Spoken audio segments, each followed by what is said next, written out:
తోటలకి ఈ తోటలు పక్కల తోటలు కూడా చూసాము. అయితే ఈ బెస్ట్ ఏంటంటే ఇదే అండి, 80 నుంచి 90 విత్తనాల దాకా ఉండేటట్టు ఉన్నాయి. నెంబర్ 1 కంపెనీ అది విత్తనం 1144 అనేది బాగా నచ్చిందండి. మేము స్వయంగా చూసినాం కాబట్టి 1144 చెప్పగలుగుతున్నాం. విత్తనం క్వాలిటీ నెంబర్ 1గా ఉంది, కోత తీరు కూడా బాగుంది. ప్రజ్వల్ సీడ్స్. నమస్తే అండి. మేము ప్రజ్వల్ సీడ్స్ కంపెనీ నుంచి వచ్చామండి. ఈ వెరైటీ అశ్విన్ మీరు ఫీల్డ్ చూసి ఎలా ఉందండి? మాది ఖమ్మం జిల్లా ఎరుపాలెం మండలం రామపాలెం గ్రామం అండి. పక్కనే మరలపాడు సిద్ధినేని కూడా. నా పేరు నందిగం ప్రభాకర్ రావు. అయితే మా పక్కనే సిద్ధినేనిగూడెం తలపరెడ్డి కృష్ణారెడ్డి గారు వేశారు. ఫీల్డ్కి కూడా వచ్చాం, చూసాం. కాయ సైజు కానీ బారు కానీ లోన విత్తనాలు కానీ మంచిగా ఉన్నాయి. కాబట్టి ఏంటంటే ఈ విత్తనం అనేది మామూలుగా నల్లికి కూడా తట్టుకునే గుణం ఉందండి అది. అయితే 3 స్టెప్పులుగా పడ్డది కాయ. కృష్ణారెడ్డి గారికి 3 స్టెప్పులుగా పడ్డది. ఫస్ట్ కోత, రెండో కోత, మూడో కోత కూడా ఉండేటట్టు ఉంది.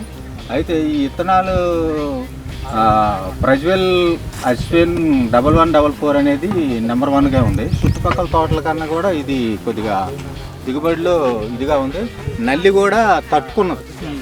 తాలుగాయ అంటూ చాలా తక్కువ దీంట్లో, మచ్చకాయ కానీ తాలుగాయ కానీ తక్కువ. అయితే మా తోటలకి ఈ తోటలు పక్కల తోటలు కూడా చూసాము.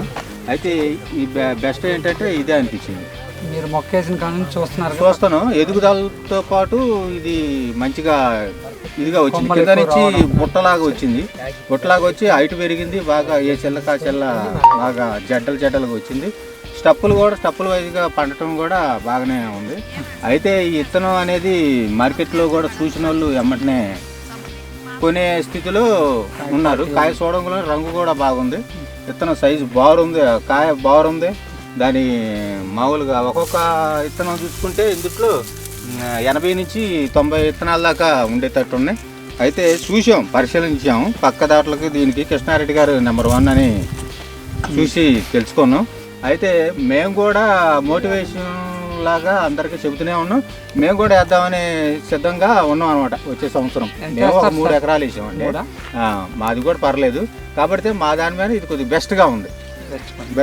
రైతు కష్టానికి మన కష్టానికి దానికి కష్టం అనేది మేము చేసే సేకరికి మీరు కూడా ఇదే విత్తనం అయితే బాగుండు అనే ఫీలింగ్ లో మేము కూడా వచ్చాము. ఆ రెడ్డి గారితో పాటు మేము కూడా కష్టంగా ఉన్నాం, పొలం పని చేస్తూనే ఉన్నాం.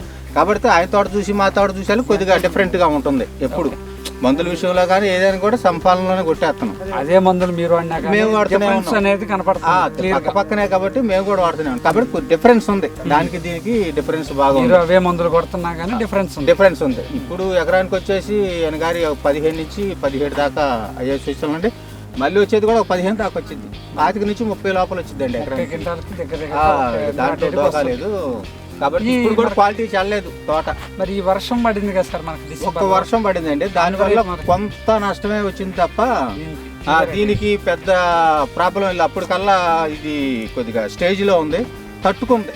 అది నెంబర్ 1 కంపెనీ అది విత్తనం 1144 అనేది బాగా నచ్చిందండి.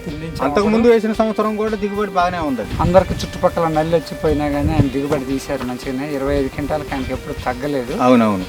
కంటిన్యూషన్గా ఆయన మన పంటలు మన వెరైటీలే వేస్తున్నారు. ఫీల్డ్ ఎక్కడున్నా వస్తారు, చూస్తారు, ఆయన ఫాలో అవుతున్నారు. ఇప్పుడు దీన్ని బట్టి చుట్టుపక్కల మీకు కూడా అర్థమై ఉంటుంది. వెరైటీ ఫాలో అయిదా అనే టైప్ లోనే ఉంది.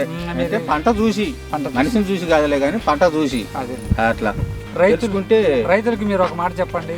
సో ఎవరో చెప్పి యూట్యూబ్లో చూడటం కంటే అది ఇది కంటే మీ పక్కన ఉండే మన రైతుల ఫీల్డ్స్కి వెళ్ళి తెలుసుకో. మీరు యూట్యూబ్ ఛానల్ వచ్చి అవి చూపించి అయినా కూడా నమ్మవండి. మీ ప్రజ్వల్ కాదు 1144 అనేది మేము చూసాం కల్లారే కదా. ఆ విత్తనం చూసాం కాబట్టి మేము కల్లారా చూసినాం కాబట్టి దాని గురించి చెప్పగలిగినాం. రైతు అనేది ఫస్ట్ ఎంచుకునే విధానం విత్తనంతోనే ఉందండి. ఆ మంచి విత్తనం వచ్చినప్పుడు రైతు రాబాల బాట నడుపుతాడు. ఈ లక్షలు పెట్టుబడి పెట్టి అవి రాకపోయే వాళ్ళకి అంత మైనస్ అయ్యి రైతు దేవాలు చెప్తే ఏమవుతుందంటే విత్తనం ఇచ్చే విధానంలోనే కరెక్ట్గా ఉంటే దాన్ని ఇంకా నలుగురు చెప్పగలుగుతాం. నలుగురు కూడా వేసుకునే విధంగా చేస్తాం. మేము స్వయంగా చూసినాం కాబట్టి 1144 చెప్పగలుగుతున్నాం. విత్తనం క్వాలిటీ నెంబర్ 1గా ఉంది. కోత తీరు కూడా బాగుంది. చెక్కు చెదరట్లేదు. అందుట్లో చెట్టు కూడా ఈ హైట్కి వచ్చిందండి. ఈ హైట్కి వచ్చి చెల్లలు ఏ చెల్లకు చూసినా కూడా కాయలే. ఫస్ట్ స్టెప్ ఉంది, రెండో స్టెప్ ఉంది, పూత పిందె, 3 స్టెప్పులు కూడా బాగా అదిరిపోయింది. అయితే మీరు అన్నారని మేము అంటాం కాదండి, చూసాం మేము. ప్రజ్వల్ కంపెనీ 1144 అనేది చూసాం కాబట్టి చెప్పగలిగాం. ఇది రాసింది, అది పొలం దగ్గరలో ఉన్నారు కాబట్టి చూసాం మేము, పక్కనే కాబట్టి ఎప్పుడు వచ్చి చూసుకుంటాం. ఆయన తోట, ఆ రెడ్డి గారి తోట మనం చూస్తూ ఉంటాం, మా తోట ఆయన గారు చూస్తూ ఉంటారు. మందుల విషయంలో కూడా చూసి మాట్లాడి కొట్టుకుంటూ ఉంటాం. అయితే ఈ విత్తనానికి మా విత్తనానికి చాలా డిఫరెన్స్ ఉంది, చేనుకు తేడా ఉంది. మొక్క దశ నుంచి దాని ఎదుగుదల అదేనండి. విత్తనం ఇత్తుకునేటప్పుడే మంచి విత్తనం ఎన్నుకుంటే రైతు రాబాల బాట నడుపుతాడండి ఎప్పుడైనా. అక్కడ రాంగ్ స్టెప్ పడ్డాక నువ్వు లక్షలు పెట్టుబడి పెట్టినా కూడా ఇది రాదండి. మీరు ఖచ్చితంగా ఫీల్డ్ విజిట్ అయితే చేయాలి, రైతులందరికీ మనవి. ఓకేనండి, అంతేనా? మా కంపెనీ కూడా మేము ఖచ్చితంగా అదే విధానాన్ని ఫాలో అయ్యి మీ దగ్గరకు వచ్చి చెప్పించామంటే, ఈ రోజు కూడా ఇలా మాట్లాడుతున్నామంటే ఇక్కడ యథార్థం అనేది ఉంది కాబట్టి, ఇక్కడే కాదు ఎన్ని ఏరియాల్లో ఉన్నా సరే ఇదే అశ్విన్, ఇదే చోట ఎక్కడ ప్రతి చోట ఫీల్డ్ ఉంది. అది అందరూ సక్సెస్ అయ్యాకనే మేము రైతులందరూ బాగుండాలని కోరుకుంటున్నాం. 1122 కూడా చూసాం. దాన్ని కూడా నెంబర్ 1 ఉంది. అసలు కాయ తీరు కానీ అది నిగనిగలాడిపోతుంది. ఖచ్చితంగా మీరు దగ్గరలో ఉంది సార్, మీరు వెళ్ళి ఫీల్డ్ విజిట్ చేసిన తర్వాత మీ నిర్ణయాన్ని మీరు ఎలా కావాలంటే అలా చేయండి. ఓకేనా సార్? మా నమ్మకం మా మాటలే కాదు, మీ కళ్ళతో చూసి మంచి నిర్ణయం తీసుకోండి. ప్రజ్వల్ సీడ్స్.